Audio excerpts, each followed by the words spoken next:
Sports. Yeah. Basketball. Ah. The NBA on the Schmo Zone and the Schmotable and formerly NBC, but like the internet now. Romball Rock. Romball. The best. It's the best. The best. All right. The best theme song of all time. The best. Close Wow. second, NBA Jam Tournament Edition. Stop saying tournament like you're from the Philly. It's tournament. Like normal people speak. Yeah, Rain Man, you need some water over there? No, it's water. Water is Excuse a me. Philly thing. I say water. I say Probably water. Coffee. my Water favorite is thing. water is Philly. Water. Water. My favorite thing about the I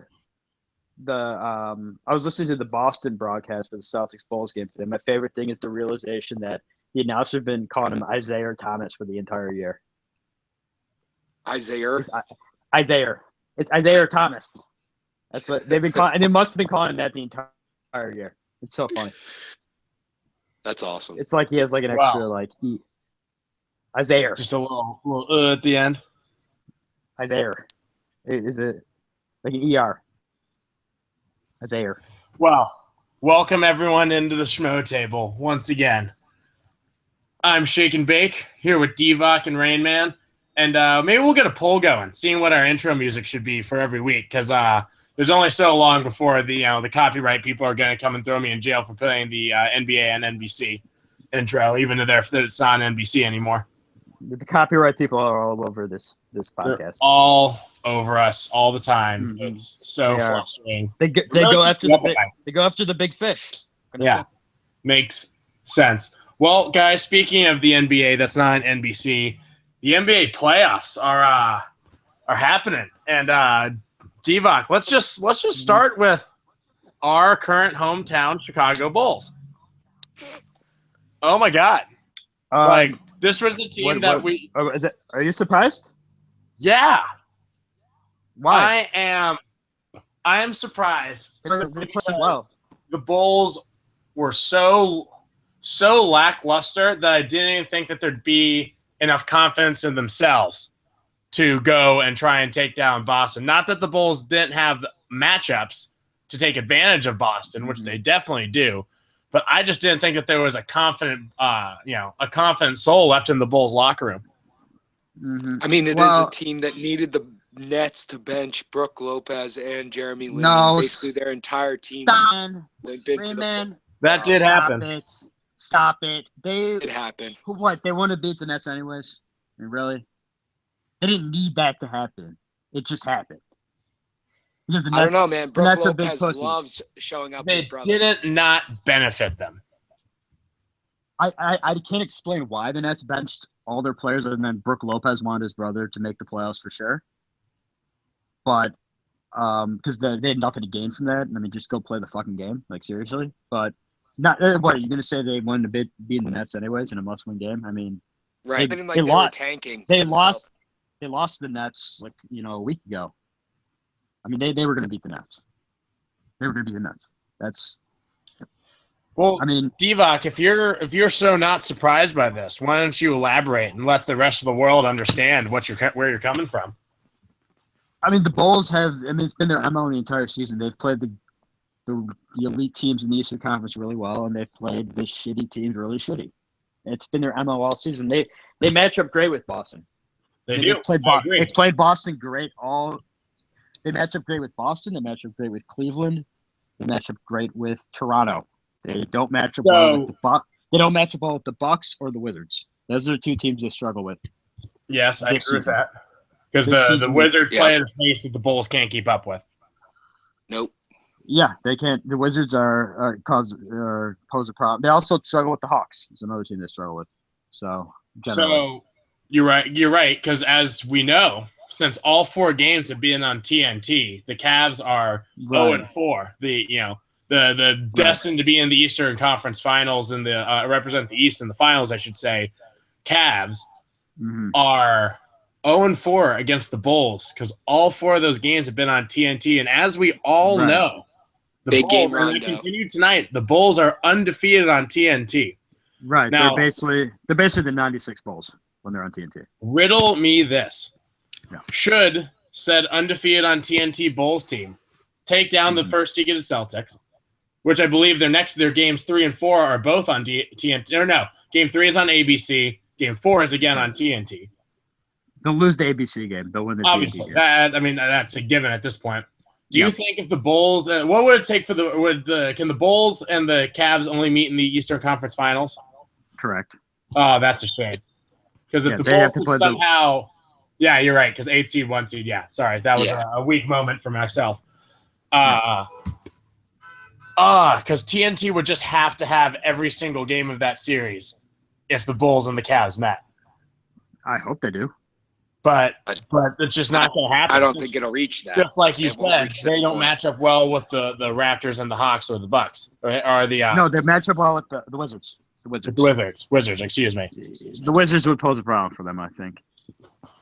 I think that's fair. Yes. I think the Wizards pose a problem for a lot of teams. I think John Wall.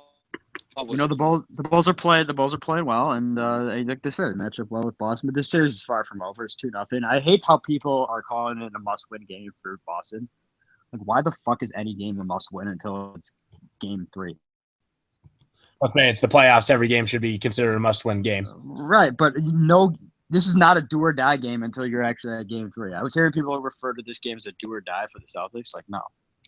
Like, you're not a do-or-die until you actually die.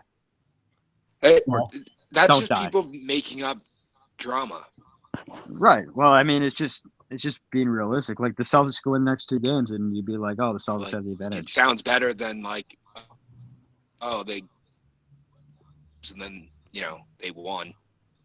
I don't know. I'm impressed with how the Bulls have played. I mean, Bobby Portis, that first game was phenomenal for whatever reason. Young Bobby Portis. He played great. And Nico played well today. And Nico did. And the thing, Rainman and I were talking about this off air, that the Celtics couldn't rebound, but at the same time, the Bulls didn't do anything that impressive on the boards. The Celtics just couldn't seem to really take advantage of any of the rebounds that they got. They both got 11 offensive rebounds, and the Bulls only out rebounded them by 6 boards. It just I think the biggest thing more than the rebounds that the Celtics couldn't take advantage of was the Celtics only shot 57% from the charity stripe, and that's not acceptable. That was terrible. Mm-hmm. Well, I mean, was that? It's what's up? I think those things that has poured in a ton of the rebounds. So. Rayman. Four out of their 5 starters, and when you get all the rebounds within your starting, Rondo admit they were converting, into points.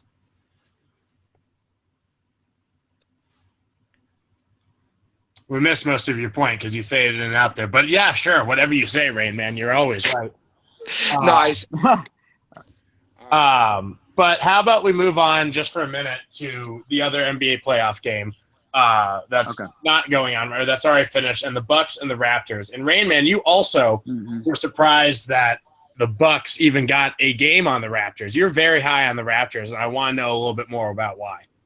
So, I mean, yeah, I think the Raptors have one of the best teams to come out of the East. I think they have a well-rounded game if Lowry can be in. If Lowry is not in, then they don't have a legitimate 3-point. But if they have Lowry, if Ibaka can shoot even 2-3 3-pointers from the corner, they have a solid defensive squad. Jonas Valanciunas is a huge dude who can put up points in the post, and I think that they have a good game all around. And I think DeRozan is one of the best scorers in the game. If only he could add, they would be up. I think they have a great squad all around. And Serge Ibaka. Well, Rain Man, if you aren't looking directly at the box score now, your man Serge Ibaka did a lot more than just hit 2 or 3 threes. He was 4 of 7, got 4 boards, dished out 6 of 6, and had 16 points himself with a couple of blocks. No, that's what I'm saying. Yeah. Like, if he can do that consistently, I mean, yes, he did that, and that's why that's one of the reasons that they won. I'm just saying if he can do that in the Cavs series, I think they win the East, go to the finals. Mm-hmm. Yeah, we're having Can you hear that bit, Shaking Bake? I did hear that. He thinks that the Raptors should go to the finals, which is a tall order, because I think that the Raptors will continue to have problems with the Bucks. I think the Raptors will beat the Bucks. I think they'll be. I think they'll end up beating the Bucks, but I think that it's a much taller order than people are giving the Bucks credit for. The Bucks just have enough length and enough long guys who aren't a great defensive team, but they have some good individual defenders, and they just have guys who can make passing lanes disappear with those long arms that they have at almost every position. And that can frustrate the living shit out of a lot of teams. Ask the Warriors last year. The Warriors were a 73-game winner, and they almost lost. Their first loss was to the Bucks, and they almost lost the second game to the Bucks. I just think that the Bucks aren't there yet. Obviously, they're a young team who's on the rise, and they have a great building piece in the Greek Freak. And Chris Middleton's a fine player. Malcolm Brogdon is probably the rookie of the year in my book. Thonmaker has been here and there with him inserted in the starting lineup. They'll probably trade Greg Monroe for another good piece, and they'll get Jabari Parker back next year. They've been better without Jabari. They've been better without Jabari. They've actually been better without Jabari Parker. They've been much better without Jabari Parker. Yeah. So I mean, I think the Raptors are gonna. The Raptors were 3-1. They were plus. The Bucks were plus 310 at the beginning of the series. Okay. To win the series. I mean, I don't think the Bucks are going to win. I think the Bucks will give the Raptors more trouble than people think. No, I'm not saying that the Raptors are going to sweep the Bucks. What I'm saying is they're definitely not going to sweep the Bucks. They definitely cannot do that. Well, no, that's impossible. But basically, what I was saying is, I'm not saying they're going to. Like they probably will have a little bit of trouble with the Bucks, but once they get out of that series and they get up against teams that they're more well equipped for, I think honestly I don't see, unless the Cavs can finally turn it on, I really don't see them having a challenge. The Cavs. Oh, wait, the Raptors? Yeah, Raptors not having a challenge in the East. Did you just say that? He did. He 100%. Man, you just said it. The Raptors. You don't see the Raptors having a challenge in the East. If the Cavs can't turn it on, I see the Raptors going to the finals. That's what I'm saying. That's absurd. You will be wrong. And you will like it. The Cavs are going to the finals. I appreciate you going out on a limb here because I spend a lot of my mornings. I call it like I have a little morning session every morning when I'm in the office, and it's called Getting Used to Stupid People. So I listen to like ESPN First Take and Colin Cowherd and listen to Shannon Sharp and Skip Bayless's show. And not that all. Why would you listen to that? That's because I like to mentally prepare myself for some of the stupid things that are going to be said to me in the office throughout the day, so I don't get overwhelmed with frustration and anger. It's actually very therapeutic. You'd be surprised. And not that all those people are stupid, but they're pretty much paid to say stupid things to piss all of us off. Hence the therapy. Agreed. Hence the therapy.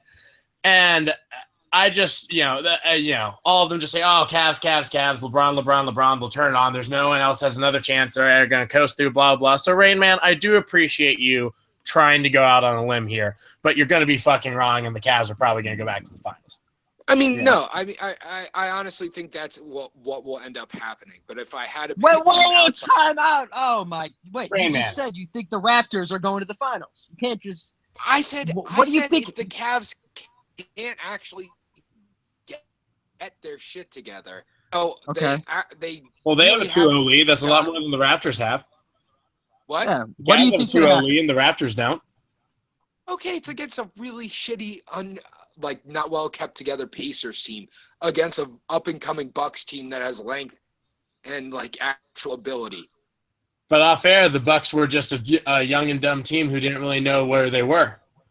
How dare you disrespect the good name of Lance Stevenson, Rayman? Yeah.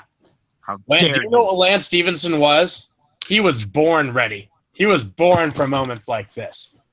He was born down to blow 2-0 in the LeBron's first ear round and of the then NBA disappear. playoffs, and then going back to Indiana to hit 1 or 2 threes and probably lose the game again in the last couple of seconds. This was what Lance Stevenson was born for. Born ready. He was born to blow in LeBron's ear and then leave the NBA. That's basically all he was there to do, was blow in LeBron's ear and make a fuss. That was it. Well, that's all he's ever done. Divock, we will be needing a new third cohort for the Schmotable because I will not have someone sit here on my program and talk about Lance Stevenson this way. That is disrespect. How could you be so disrespectful right now? How could you be? Kwame, bro. No, but the Raptors are not going to the finals. Okay. How about to the Western Conference? Can we get to the Western Conference? Let's get to the Western Conference. We got to backtrack a little bit outside because, I mean, the Clippers are winning, but they're also still in position to blow it over the Jazz with 6 minutes left in the second, 40-32. Let's go back to last night. Let's rewind. 40-32. I'm giving 8.5 in that game. How are we looking? So 40-32. We all heard the Grizzlies coach fine rant after the game last. Take that for data. Take that for data. Take that for data. I'm gonna. That's my new catchphrase. I think that's fair. For data. I think you to once again to avoid the copyright police. I think you need to change like one word, like take this for data. And now you're there. Good. You go. Now you're good. That is probably better. Take this for data. Fizdale, I like Fizdale. He's like a hip hop coach. He is a hip hop coach. I love it. Big fan. But I get what he said, and I think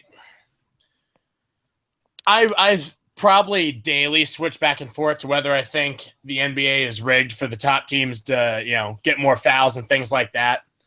But in my stupidity training this morning, Colin Cowherd actually made a very good point about teams getting fouls. He brought up a bunch of stats, and I don't have them all in front of me. I wish I had the clip about it ready for go, and that's an error on my part as the host. But he brought up a bunch of stats about teams that won championships, teams who win all the time, teams who basically would be getting calls, and how all of them were at the bottom of the league in free throw percentage or amount of free throws taken, and how they're not getting calls. The simple fact is the Memphis Grizzlies do not have guys who can consistently grab fouls because they have no real high risers. They have guys who bang down the post, but no one who's going up and over people to try and get fouls. They don't do a lot of ball fakes or pump fakes. They just pass around, basically trying to get Mike Conley an open shot, or just rely on Zach Randolph or Marc Gasol to muscle it in. They're not really a team built to dribble, drive, and penetrate and create contact and get fouls unless you call contact in the post an automatic foul every time. This way, their best driver is Vince Carter, who's 41. I mean, Mike Conley's an okay driver, but as good as Mike Conley is, he's vastly underrated. There's no doubt in my mind that Mike Conley is vastly underrated. He's underrated, but overpaid. No. According to the new salary cap and the restructure, is Mike Conley the best point guard in the NBA, Rain Man? None of the point guards that are the best point guards are due for an extension. Steph Curry, when he gets his extension, will blow Mike Conley's contract out of the water. Is Chris Paul not one of the best point guards in the NBA because he's due for a contract this summer? That would seem. Yeah, guess what? He'll get more money than Mike Conley. Mike Conley just happened to get his contract when the salary cap burst open. Like, is Timofey Mozgov worth $64 million fucking dollars? Absolutely not. For the Lakers, he was. The Lakers suck. Smirnoff Ice? Oh, yeah. Hey, he's worth that to the Cavs. He's worth that to the Cavs right now. No, Mike Conley's worth every penny. But that's salary cap economics. I don't want to go into that. It's boring. People don't care. But what I want to talk about is how the Rockets made almost no threes and out-rebounded the Thunder. Oh, so we're going all the way back to Sunday. Okay. Well, we're going back to Sunday. Sunday. About your boy Russell Westbrook getting thrashed by the Thunder by 30. You mean by the Rockets? Yeah, because he's on the Thunder. The Rockets. Did I say yes, the Raptors? but does anyone see? I expect the Thunder to get a game, especially at home. They're one of the best home teams in the NBA. Right. Does anyone else really see the series going differently? No. But I didn't expect them to lose by 31 points, and I didn't expect them to get out-rebounded by the Rockets. Let's be real. I expected the Rockets to rain threes. I think that's a fair point. Like, the Thunder are one of the best rebounding teams in the nation, and they could not get one to save their life. We talking college basketball in the nation? Raymond, we talking college basketball? In the league. In the association, if you will. In the association. There we go. We got to get off our college basketball high horse because that shit sucks. I know. It's over. That shit's terrible. It's over. It's over. Yeah, it is over. It's over. The Rockets, I mean, they'll take them because the Thunder just aren't very good besides Russell Westbrook. Right. But I think I just call him Russell Westbrook. I called him Russell Westbrook. I said Russell. All right, Elmer Fudd. Name starts with a W. They're just not all that good because they're just not. And the Rockets, I mean, Luke Harden's out there to prove that he, should be the MVP of the league. He played phenomenal on Sunday. Like you said, the Rockets just wanted him more. They out-rebounded with Capella. Capella was all over the place. Ryan Anderson looked like Ryan Anderson looked like Orlando Ryan Anderson. There you go. Crazy. Rhino. And it was crazy. Yeah, I mean, there's not much to see right now in the Western Conference other than that Utah Clippers series. I mean, that game was great with ISO Joe coming to the rescue of the Utah Jazz. Gobert had a hyperextended knee. Yeah. I mean, I think that's huge. For me, the big when I had the Jazz money line in that game, and I saw Gobert go down, and most people probably would have reacted, like, oh shit, my bet is fucked. But Gobert. But for me, I thought to myself, now people are going to expect the Clippers to just roll in this game, and you know what the Clippers do best? Blow it. Choke. Blow it. Choke. Underperform expectations, and obviously they did. So I felt actually good when Gobert went down. I thought my bet was good. And this game, I think the Clippers are going to blow up the Jazz because the effects of not having Gobert, I think they're going to be a little more prevalent tonight. Yeah, definitely. I mean, it's right now 45-37 with almost halftime. But I mean, now people are expecting the Jazz to really, give them a great game, and that's when the Clippers, will come out there and just do what everyone thinks they're not going to do, because that's what the Clippers do. So always. So yeah, I mean, this game for me, the first game of the series, I mean, it was obvious across the league. It was obviously apparent that the favorites weren't necessarily ready to play. I don't know why that was. Maybe some momentum type of things. I don't know, but the Raptors losing, the Celtics losing, the Clippers losing, and the Pacers almost beat Cleveland. I think so. Even more than the favorites not being ready to play, I think a lot of teams, let's be real here. Obviously, the NBA is a generally very predictable league. I think, can we all agree on that? The guys who are supposed to win, more predictable, yeah. The guys who are supposed to win generally end up winning. Yep. Yeah. That's what 7-game series do, though. Yeah, I think along with that, all the extra banter about how this is just going to be LeBron and Steph Curry's finals, maybe KD's chance to get a ring, blah, blah, blah. I think especially teams like the Portland Trailblazers, might not be a great team, but they don't take a lot of shit from anyone. And that's kind of been their MO all year. And I just kind of think that they went out. Obviously, McCollum and Dame just had unbelievable first halves. And I think the Portland Trailblazers just kind of said, we're not going to get beat up by the Warriors. If we're going to lose the series, we're going to lose punching the Warriors in the mouth while they hit threes. And that's kind of what they came out and did, even though that team's not a great defensive team, especially without Nurkic. And, I mean, they have no chance of winning without Nurkic. They probably never had a chance with Nurkic. But I think – No, that was my point. I think they would have made that a really fun series if they had Nurkic. I don't think they would have won it, but I think they would have made it really fun, and I think it would have been a lot tighter. And I think that I think I don't know. They might pull off one win, maybe. like if the Warriors just like lay down, but it's pretty much, without Nurkic, I really don't see them. I mean, the Warriors are the type of team that can mitigate Nurkic, and they can just, they can go small. I mean, I don't think Nurkic is a good matchup for Golden State. I don't think you'd see the series play. I mean, I don't.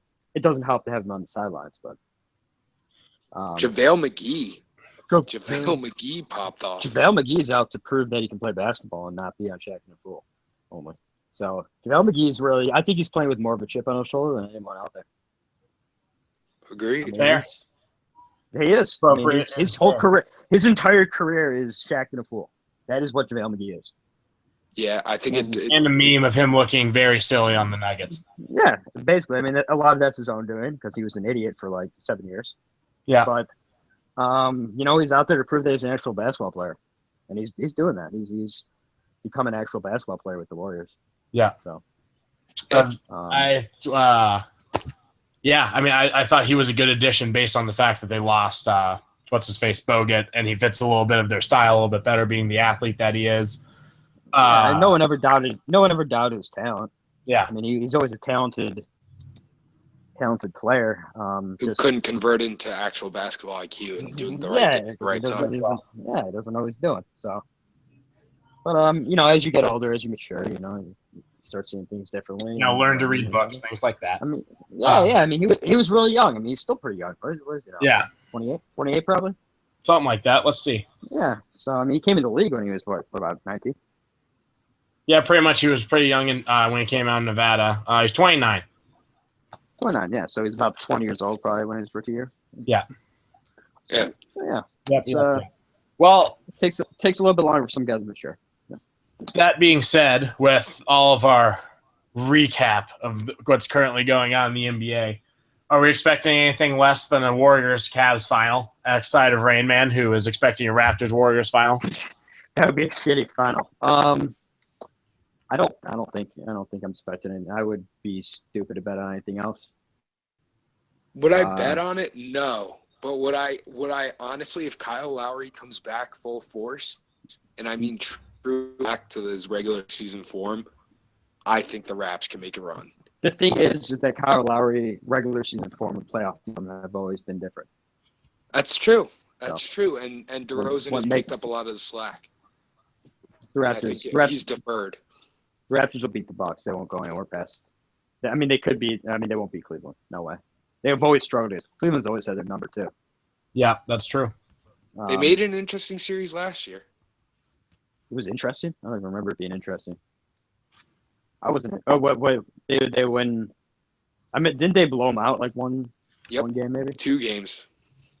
It was like they won 2 games at home. Right. Yep. Whoever was the home team won. It was like one really big, right? Yeah, really big. All of them, every single one of them. And then people were thinking the Raptors were going to win the series. I remember that. Okay. Yep. Yeah, that's not. Yeah, I'm not feeling. I wouldn't bet on it, but I could see it happening. The Cavs don't have that killer instinct right now. They don't. They do not. And LeBron can't play defense and offense. Like, it can't be they're all on offense and defense all playoffs. He's just too old for that. And, like, I'm not saying he's not the best player in the league. I'm just saying, like, once you get up there in age, like, that's just not possible to play that long and play 100% on both sides of the floor. Yeah, we haven't even touched on the Spurs yet at all. I mean, Spurs could make a run, too. The Rockets and the Spurs are the only teams I think that can even stand up to Golden State at the end of the day coming out of the West. And even then, I don't know if the Rockets can stand up to if the Rockets play like they did against the Thunder last night, that Rockets team can. If the Rockets play like they've played throughout the regular season and just try and win 145 to 143, I don't think that they can beat the Warriors. No. They're a team that's not built to win in the playoffs against another team that can also score. Yeah, if you can outscore them, because they can't. The D'Antoni system just doesn't allow for a real amount of defensive sets that can effectively win a series. In my mind, I think the Rockets are much better than I ever expected them to be this year, but not to the point that I think that they can seriously contend for an NBA championship. No. I think the Spurs obviously always can be in contention. Spurs always can because they can play anyone's game or make anyone play their game, one fashion or the other. And that's really messes with teams. Popovich can pretty much out-strategize anyone. He's one of the few coaches who really can just take a game plan and throw it on another coach's head. And, you can never count them out. But also, I don't know if the Spurs can score with the Warriors too. That's the thing. I don't know if they can slow it down enough to keep the Warriors off the board. True. I mean, they lost last year to the Thunder. Yeah. Well, hell, the Thunder were, if the Thunder kept that team together and/or did the Victor Oladipo trade anyway, the Thunder might and had Kevin Durant, so the Thunder might be this year's favorite to win the NBA Finals. You never know. I thought they would have been. I thought with the way they would have been constructed with Oladipo, Durant, Westbrook, they would have killed it. But obviously, that's coulda, woulda, shoulda. He's not on the team anymore. Well, guys, we're running out of time here. And we just have not even touched on baseball, which is a real shame. So guess what, fans? We're just going to have to do another one of these crazy little shows we do later this week. Yeah, because the Reds are good and the White Sox are above 500. Are we gonna talk about hockey? What's hockey? Yes. Let's do hockey and baseball later this week, guys, huh? Let's give the people what they want. Hockey and baseball. Is hockey going on right now? Hockey's going on. Oh, yeah. Hockey's about to not be going on in Chicago. Yeah, I haven't heard much about the Blackhawks since they're down 3-0. Where's all those Blackhawks? Yeah, it's amazing what happens with Blackhawks fans when they aren't winning. When they're not winning, yeah. Oh, man. It's amazing. Oh, man. Too bad. I guess we're just going to have to revisit this tomorrow night or Thursday night, huh, guys? Yeah, all I want is, when we talk about baseball, I want the Reds and the White Sox to be both over 500. That's all I ask. Oh, we can do that. We can do that. Shake and bake. We're gonna have our 300-1 Reds White Sox World Series. It's gonna be hot. It's gonna be really great. That'd be hot. Bronson Arroyo versus Miguel Gonzalez, game 1. Let's do it. Okay, let's not produce. I'm gonna go to bed soon. Let's not have any nightmares here. Okay. That's not a nightmare. That's a wet dream. Worst World Series of all time. Shut up, Bronson. Brandon, this goes back long before. Well, actually, the Yankees were always kind of an institution, but this goes back to like the Black Sox. Like this is an old school needs to happen. There's redemption under that kind of World Series matchup. Back when we started Fielder Jones at third base. Yeah, and lefty Drizel. Shoeless Joe and lefty Drizel, and we had people like named like Hippo. We had the Yankees had Murderers Row back then. Yeah, but they weren't in the World Series that was rigged, so no one cares. Yankees been plaguing. There's not a movie about that, is there? 19. Sheen's not a Yankee in any movies I've seen, but he is a White Sox and he is an Indian. There is a Lou Gehrig movie, though. Solely a Lou Gehrig movie. Stunning. There's also a Babe Ruth movie that no one has ever watched except for me during my history of baseball class in college where I didn't read the book. Unbeknownst to most people, 8 Men Out is actually about the 1918 World Series and not the 2017 Chicago White Sox. That's actually a very good movie. 8 Men Out? Oh, yeah. 8 Men Out is a very good movie. All right, well, we got to cap it. We're going to be back for another Schmotable, talk about playoff hockey and, the World Series between the Reds and the White Sox. So, Schmotable out, boys. Peace. All right, guys. Night.